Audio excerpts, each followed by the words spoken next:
Один из самых известных музеев республики, к слову, единственный художественный музей Ингушетии, основан 27 мая 1993 года. В этот день Совет министров Ингушской республики принял соответствующее постановление. Вот уже 27 лет он несет культуру в массы, создавался буквально по крупицам. Сейчас в это сложно поверить, но история музея зарождалась в крохотной комнатке. Первые коллекции начали формироваться в 1994 году, а первый зал открылся уже в 1995. Тогда и состоялась первая масштабная выставка картин. Музей изобразительных искусств является крупным культурным центром, занимающимся хранением, пропагандой и изучением изобразительного искусства нашей республики, творчества ингушских художников.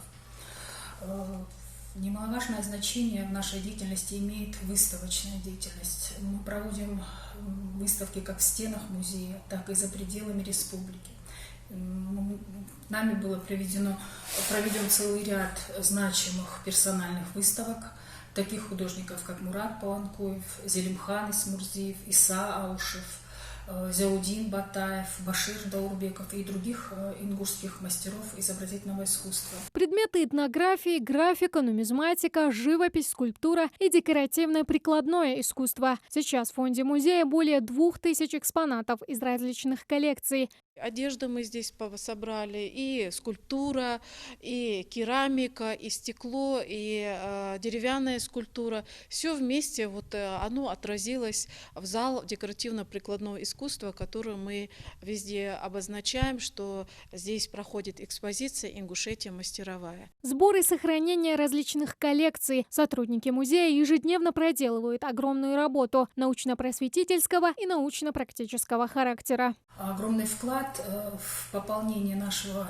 основного фонда имеет музейно-выставочный центр РосИЗО, который передал безвозмездно в наш фонд большое количество художественных произведений различных направлений.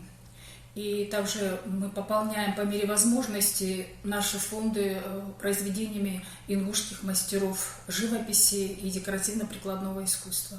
Формировать коллекции музея помогают не только его сотрудники и деятели искусств, но даже простые обыватели. К примеру, совсем недавно начал свою работу уникальный проект с говорящим названием «Сохраним историю вместе». Старинные предметы быта, декоративно-прикладного искусства, живописные полотна – все то, что дышит поколениями. Вот так по крупицам сохраняется наследие целого народа. К слову, одним из самых древних, а значит и ценных экспонатов здесь стал истинг, датируемый 19 веком, вывезенный в Турцию мухаджирами, он вновь вернулся на родину спустя 150 лет. Культура – это история нашего народа. Поэтому, когда этот ковер у меня хранился, я всегда думал об этом, что наша история должна на том месте, где наш народ живет, сохраняться. И ради нашей истории, ради нашего народа я решил привезти этот истинг сюда домой. Конкретно по этому истингу точной информации нету. Изначально, когда мухаджиры ингуши приехали на место жительства в Бейшахир, город, они построили свою мечеть там, и изначально этот истинг там находился. Своеобразное путешествие в настоящее, прошлое и, возможно, даже будущее. Сейчас в условиях пандемии почитатели изобразительного искусства не могут себе это позволить сделать воочию. Но расстраиваться не стоит, ведь всегда есть возможность устроить онлайн-экскурсию, посетить уникальные выставки, познакомиться с современными художниками и их творчеством. Можно на официальном YouTube-канале музея ИЗО.